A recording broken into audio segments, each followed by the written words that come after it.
Japan. Japan ist mit seinen 125 Millionen Einwohnern eines der bevölkerungsreichsten Länder der Welt. Aber das Interessante ist, dass es aus über 6.800 Inseln besteht. Und auf den meisten dieser Inseln lebt niemand. Japan gehört zu den technologisch fortschrittlichsten Ländern der Welt. Aber hier gibt es immer noch aktive Vulkane. Und es gibt durchschnittlich 1.500 Erdbeben pro Jahr. Die Städte sind extrem überfüllt. Aber die Japaner schaffen es irgendwie, trotz der Menschenmassen Ordnung zu bewahren. Tokio ist mit 37 Millionen Einwohnern die größte Metropolregion der Welt. Doch wenn man auf die Straße geht, ist alles unglaublich geordnet. Niemand drängelt, es gibt keinen Müll auf den Straßen und sogar in den öffentlichen Verkehrsmitteln herrscht absolute Stille. Was macht Japan so einzigartig? Warum ist es hier völlig normal, am Arbeitsplatz zu schlafen?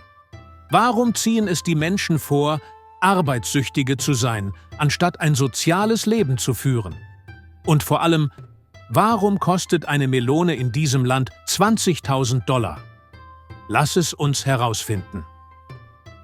Bevor wir zum nächsten Abschnitt übergehen, vergiss bitte nicht, den Kanal zu abonnieren und das Video zu liken, um uns zu unterstützen und weitere spannende Inhalte zu sehen. Am Arbeitsplatz schlafen kann eine gute Sache sein. In den meisten Ländern kann es dazu führen, dass man gefeuert wird, wenn man bei der Arbeit einschläft. Aber in Japan ist das Gegenteil der Fall. Hier gibt es das Konzept des Inemuri. Das bedeutet, dass wenn du während der Arbeit vor Erschöpfung einschläfst, dies als Zeichen harter Arbeit gesehen wird. Und Vorgesetzte betrachten das sogar als positiv. Manche Manager können sogar anhand der Schlafhaltung ihrer Mitarbeiter erkennen, ob sie wirklich fleißig gearbeitet haben oder nicht. Wenn du ein Tattoo hast, wirst du möglicherweise abgewiesen. In Japan sind Tattoos immer noch ein Tabu. Das liegt daran, dass Tattoos in der Vergangenheit mit der Yakuza, der japanischen Mafia, in Verbindung gebracht wurden. Viele öffentliche Bäder, Onsen, heiße Quellen und Schwimmbäder lassen tätowierte Menschen nicht herein. Wenn du also als Tourist nach Japan reist und schwimmen möchtest, solltest du eine Möglichkeit finden, dein Tattoo zu verdecken.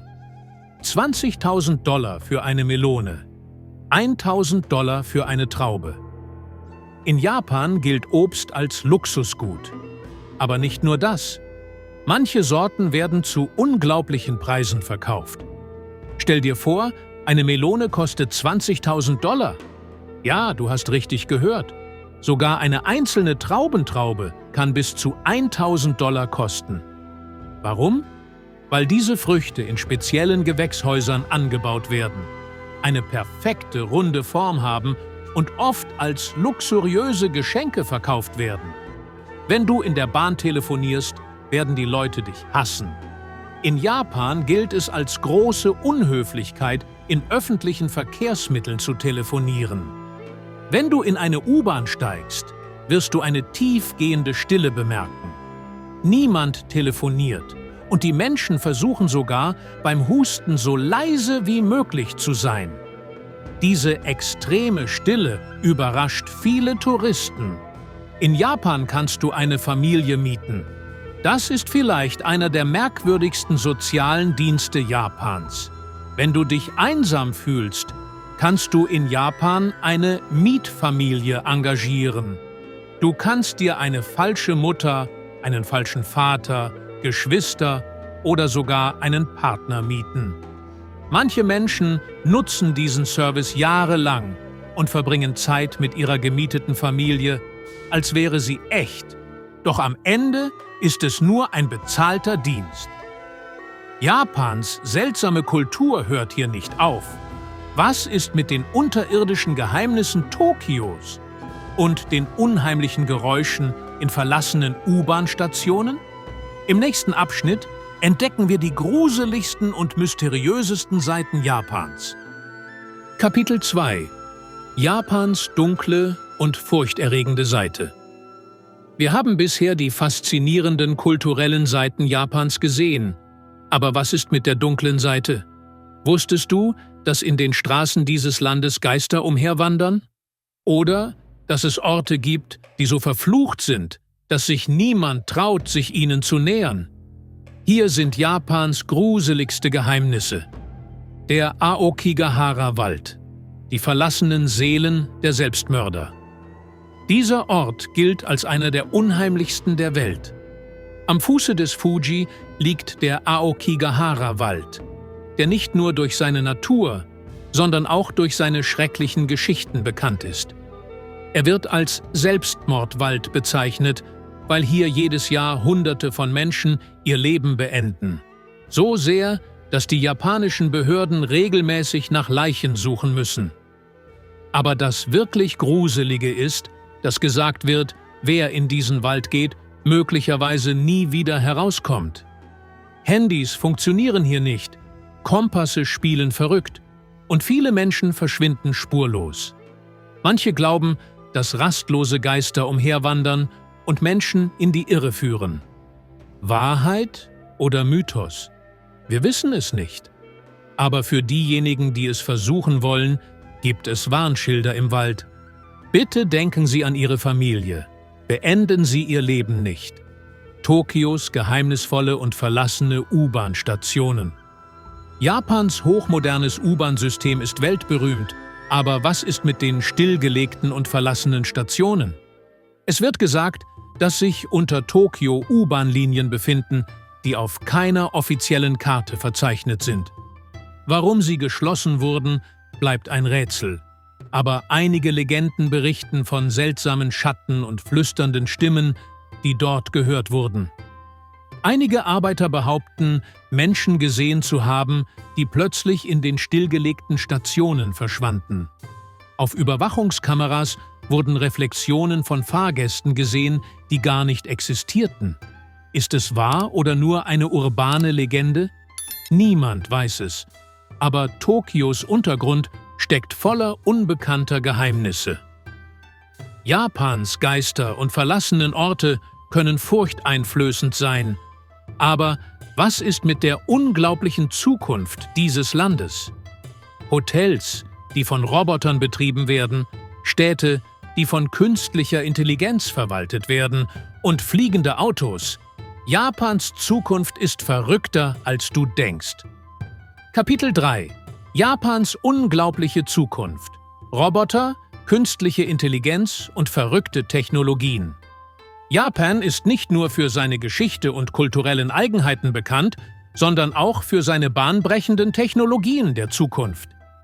Hier arbeiten Roboter in Hotels, Menschen bezahlen mit implantierten Chips und künstliche Intelligenz trifft Entscheidungen für sie. Bist du bereit, einen Blick in Japans atemberaubende technologische Zukunft zu werfen?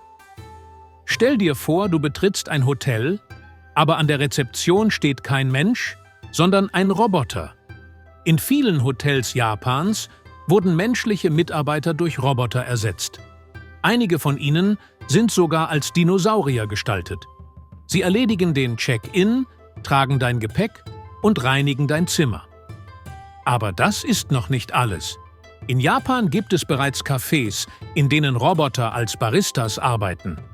Einige von ihnen sind mit künstlicher Intelligenz ausgestattet und merken sich, wie du deinen Kaffee am liebsten magst. Wenn du also einmal bestellt hast, erinnern sie sich beim nächsten Mal von selbst daran. Stell dir vor, du steigst in ein Taxi in Tokio, aber es gibt keinen Fahrer.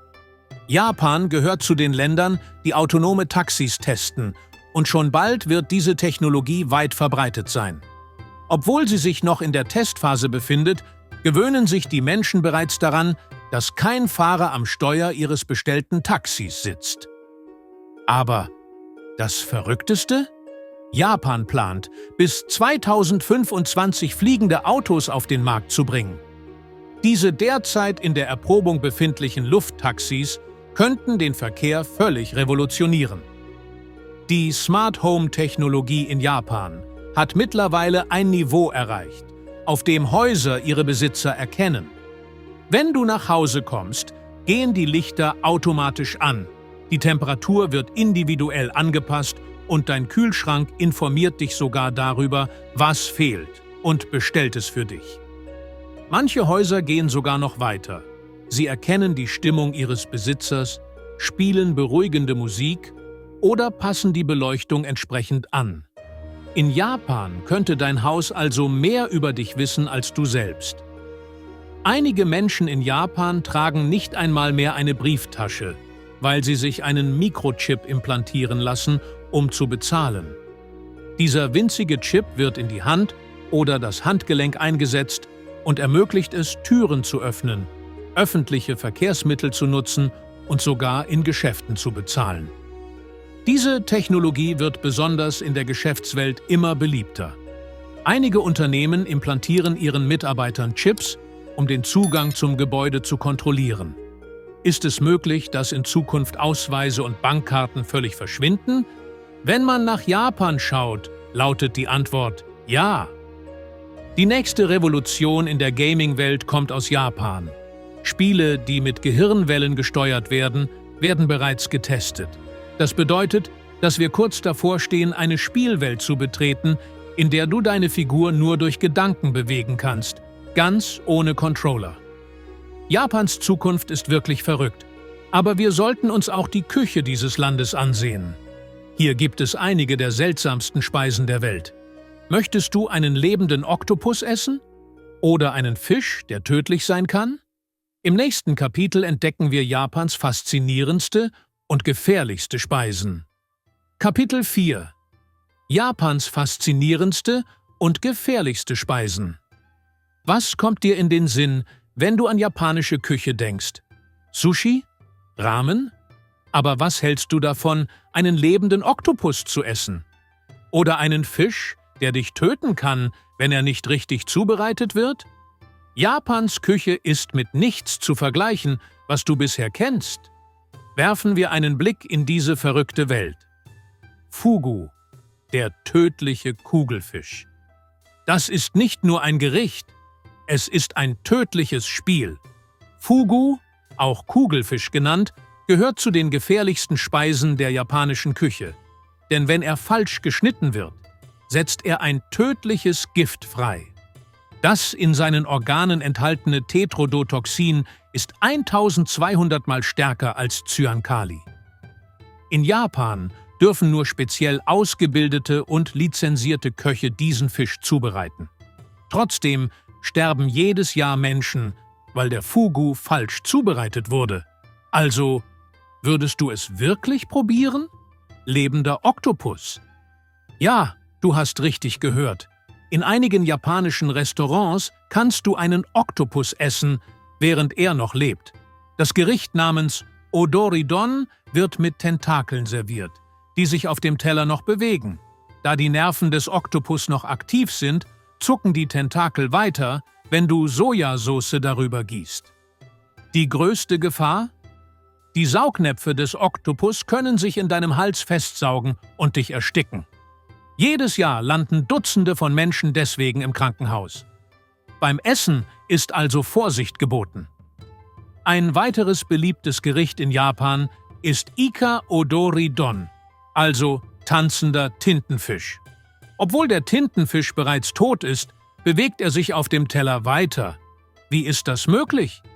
Nachdem der Tintenfisch gestorben ist, bleiben seine Nervenzellen aktiv.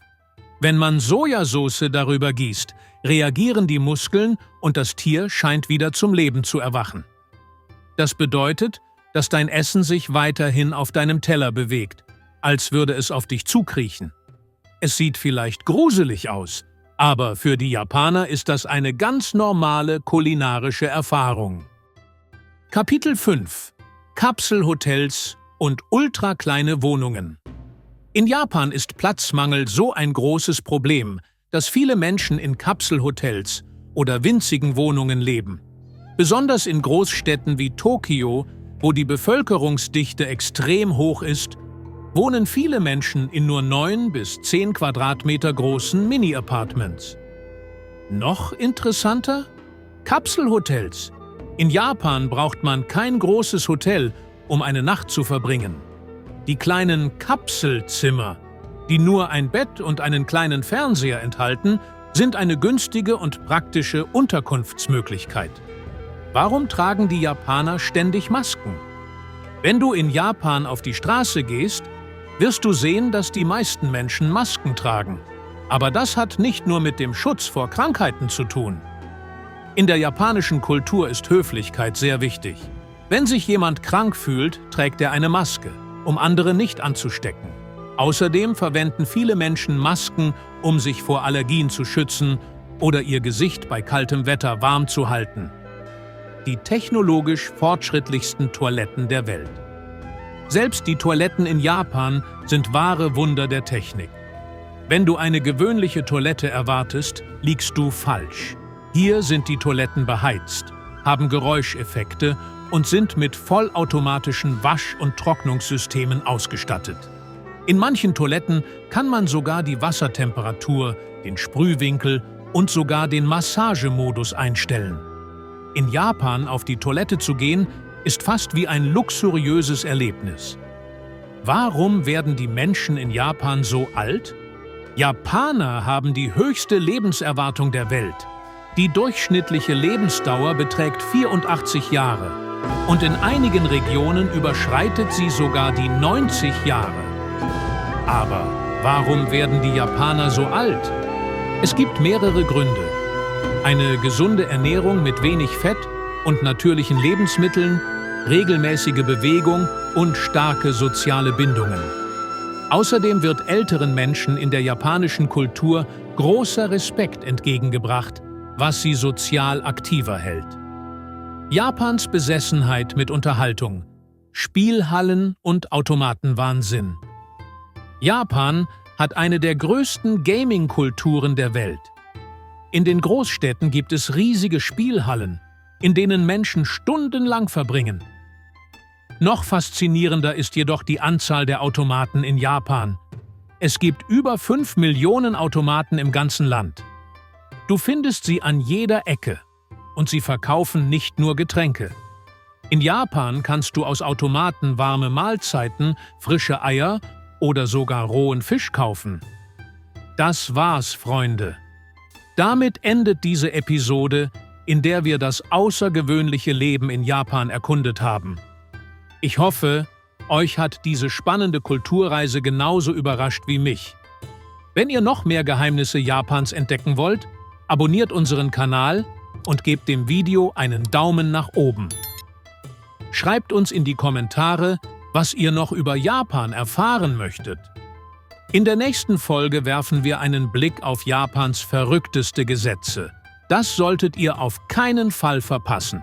Also vergesst nicht, das Video zu liken, zu abonnieren und die Glocke zu aktivieren, damit ihr keine neuen Videos verpasst. Bis zum nächsten Mal. Bleibt gesund und neugierig.